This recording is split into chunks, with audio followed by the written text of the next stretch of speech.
出护身大阵，迎接传法长老。准备好受死了吗？这池塘里的阵法，还没人能活着出来。你们已经没戏了！烧制战术，仙人，Kembali lagi bersama Bang Jago. Seperti biasa, Mimin selalu mendoakan kalian semoga selalu dalam keadaan sehat dan dalam kondisi terbaik.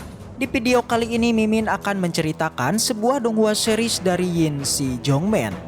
Dan bagi kalian yang mungkin baru gabung, Mimin saranin untuk nonton bagian sebelumnya dulu. Linknya ada di deskripsi. Tak berlama-lama, langsung saja kita masuk ke isi ceritanya.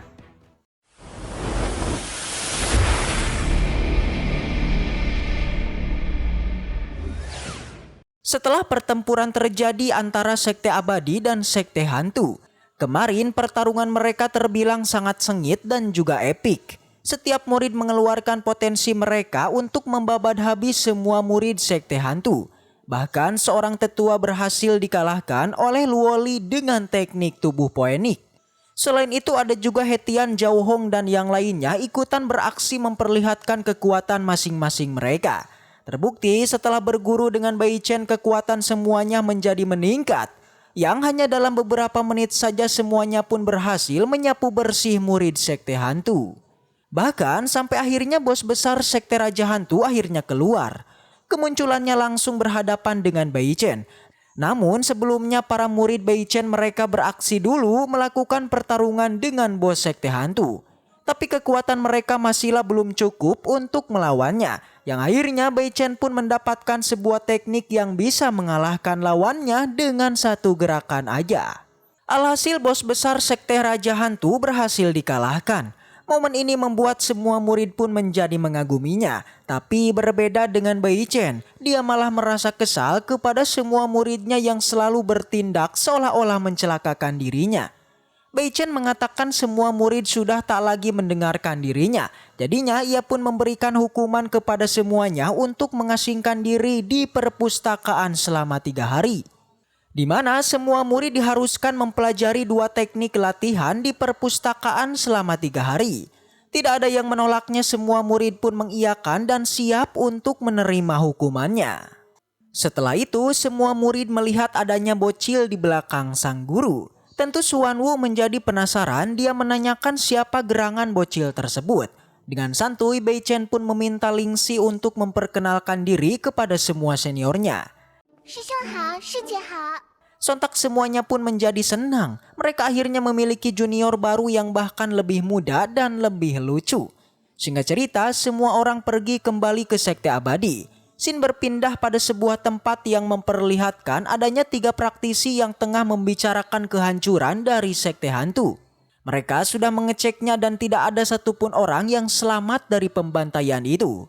Seorang tetua jelas saja menjadi kaget. Karena bagaimana bisa Sekte Hantu yang merupakan sekte nomor 10 itu bisa diratakan dengan waktu 1 malam saja. Alhasil mereka pun tidak terima dan ingin mencari dalang siapakah orang yang telah melakukannya. Karena menurut mereka, Sekte Raja Hantu ini merupakan bawahan mereka yang pasti kehilangan sekte tersebut, maka akan kehilangan juga kekuatan kelompok mereka. Oleh karena itu, siapapun yang menjadi dalangnya, maka mereka akan membalasnya. Sin kemudian kembali memperlihatkan perahu roh yang kembali ke Sekte Abadi. Semua orang kini sangat senang karena mereka telah berhasil melakukan tindakan besar, yaitu meratakan Sekte Hantu. Selain itu pula, mereka juga mendapatkan harta rampasan perang yang tidaklah sedikit. Hal itu diungkapkan Lin Xuan kalau mereka telah mendapatkan harta yang banyak dari Sekte Hantu. Yang bahkan saking banyaknya semua cincin penyimpanan mereka sudahlah penuh. Mendengar ini Bai Chen sangatlah gembira. Dia langsung mengklaim kalau sektenya kini sudah bagaikan seperti sebuah negara. Namun kegembiraannya seketika lagi-lagi tidak bertahan lama. Di mana sistemnya malahan langsung mendeteksi agar Bai Chen segera menukarkan semua hartanya untuk ditukarkan dengan sebuah formasi di Sekte Abadi. Tidak perlu sebuah kata setuju dari Bai Chen, sistemnya langsung melakukan tindakan untuk menukarkan hartanya dengan sebuah formasi pertahanan. Langsung aja sebuah formasi pun muncul membentuk sebuah pola pelindung sekte abadi. Bai Chen mengeluh merasa tidak setuju karena dengan adanya formasi ini maka sudah pasti semua hartanya sudah ludes ditukarkan. Semua murid yang melihatnya lagi-lagi mereka sangat terkejut. Mereka kagum kepada gurunya karena dia itu bisa melakukan penukaran sebuah teknik formasi hanya dengan sebuah harta. Zhao Hong, Hetian dan yang lainnya mereka langsung mengoceh dan terus memuji gurunya. Singkat cerita semuanya pun sampai di kediaman sekte abadi. Mereka langsung menuju ke paviliun perpustakaan. Karena kini 4 lantai dari perpustakaan sudah diaktifkan dan semua murid bisa membaca semua buku di sana. Sebelum para murid, Bai Chen terlebih dulu melakukan pencarian memilih buku yang cocok untuk pelatihannya. Tapi dia tidaklah menemukannya. Semua buku di sana benar-benar tidak ada yang bisa dia latih. Alhasil karena seperti itu Bai Chen pun kemudian memutuskan membawa beberapa buku untuk dia jual ditukarkan dengan harta karun. Namun sistemnya menghentikannya. Bai Chen tidaklah diperbolehkan untuk mengambil sekalipun menjual buku keterampilan di sini. Alhasil karena seperti itu Bai Chen pun memilih untuk segera pergi dan memilih untuk tidur saja. Di saat dia tertidur tiba-tiba seorang malah membangunkannya. Ternyata yang kini membangunkannya adalah Lingxi. Dia ingin bertanya kepada Bai Chen mengenai isi dalam buku yang dia baca. Bai Chen pun bangkit dan bersikap layaknya seorang guru. Pertanyaan apakah yang ingin ditanyakan Lingxi? Segera Lingxi memperlihatkan sebuah kata yang terdapat di dalam buku tersebut yang menurut Lingxi dia tidak memahaminya. Jelas Bai Chen pun panik karena dirinya sama sekali tidaklah mampu membaca tulisan Cina. Oleh karena itu dia pun mencoba untuk mengalihkan pertanyaan dengan mengatakan kalau Lingxi belumlah mampu untuk membaca buku keterampilan tersebut.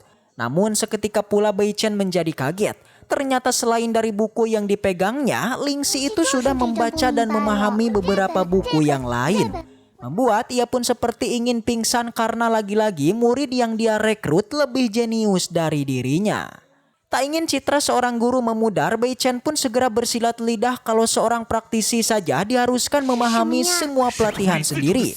Hal itu bisa diartikan kalau Lingxi diharuskan mandiri melakukan semua pelatihan tanpa meminta bantuan Bai Chen untuk menjawab pertanyaan yang dia rasa sangat sepele. Lingxi pun mengerti, dia pun pergi. Setelah itu sistem kemudian mendeteksi adanya kemunculan dari seorang praktisi kandidat untuk menjadi tetua sekte abadi. Bai Chen pun semangat karena kini akhirnya sektenya akan merekrut seorang yang kuat untuk menjadi pelindungnya. Dari arah luar guys, benar aja seorang tetua pun datang yang merasa kagum dengan formasi milik sekte abadi. Dia mencoba mendeteksi dan mencoba untuk memasukinya. Namun dia menjadi kaget karena formasi ini sungguh luar biasa yang dia saja tidak mampu untuk menerobosnya. Sekte formasi dibuka dan dia pun masuk ke dalam sekte abadi. Dia melihat adanya beberapa praktisi yang tengah melakukan pelatihan. Selain itu dia juga melihat Bai Chen yang kini muncul di tengah-tengah mereka. Langsung aja ketika melihatnya sang tetua pun mengira jika Bai Chen adalah ketua sekte di sini. Bai Chen mempersilahkan semua murid untuk bertanya apapun kepadanya.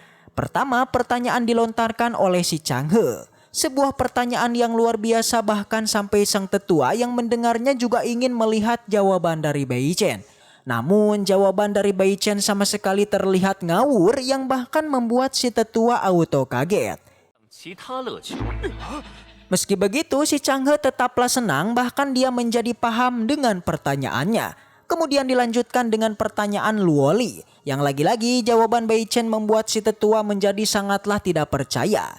Dia terus saja memikirkan jawaban Bai Chen yang pasti aja terdapat makna yang mendalam. Kemudian barulah pertanyaan lagi dari sosok yang kita tunggu guys. Benar, pertanyaan Hetian pun akhirnya dilontarkan.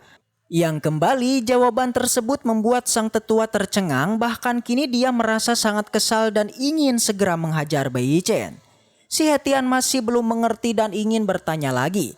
Tapi Bai Chen sudah tahu kalau murid yang satu ini adalah pengacau, jadinya ia pun menghentikannya dan meminta si Hetian mempelajarinya sendiri. 你先去修炼，不要问太多问题。圈里待着，无主机不许出来。 Terakhir, kini pertanyaan dilontarkan oleh Xuan Yu. Awalnya si tetua merasa senang dengan pemikiran dari Xuan Wu yang tanpa mendapat penjelasan aja dia sudah mengerti akan masalahnya. Namun tak lama dari itu Bai Chen tiba-tiba menjawab pertanyaan yang sampai membuat sang tetua sudah enggak sabar lagi dan ingin segera maju untuk menghajarnya. 简直误人子弟呀！孩子重返正途。 Namun hal itu tidak jadi dilakukan karena kini di sana tiba-tiba muncul 3 tetua yang datang ke sekte abadi. 准备好受死了吗？ Ternyata ketiga tetua ini merupakan pelindung alias sesepuh dari sekte hantu yang sebelumnya ingin melakukan balas dendam. Bai Chen segera meminta sistemnya untuk mengaktifkan sebuah jebakan di depan ketiga tetua. Tak basa-basi, segera ketiganya pun bersiap untuk melakukan tindakan. Tapi kembali si pengacau Hetian malah mengatakan kalau sektenya ini penuh dengan jebakan yang pasti ketiganya tidak akan mungkin bisa memasukinya. 这池塘里的阵法，还没人能活着出来。 Membuat ketiganya pun tidak berani melewati danau tersebut dan memilih untuk mengambil jalan memutar saja. Langsung aja ketiganya pun sampai dan mereka seketika membuat sebuah formasi untuk menyerang Bai Chen. 你们已经没戏了！ Bai Chen merasa panik tapi akhirnya ia pun kemudian mengeluarkan emas naga yang dengan sekejap mampu mengalahkan mereka semua. Semua murid begitu pun dengan sang tetua mereka menjadi mengaguminya. Bahkan tindakan Bai Chen barusan membuat dirinya mendapatkan hadiah berupa tempat baru untuk sekte abadi. Sang tetua juga mengaguminya dan kini dia ingin menemuinya, tapi inilah yang terjadi. 仙人，哎呀！ Oke, segitu dulu untuk cerita kali ini. Dan jika kalian masih penasaran ya, maka Mimin akan kembali upload di hari Rabu depan guys. Baiklah, mungkin segitu aja untuk pembahasan kali ini. Semoga kita selalu diberikan kesehatan untuk mengawal Donghua ini. Dan sampai jumpa di video selanjutnya.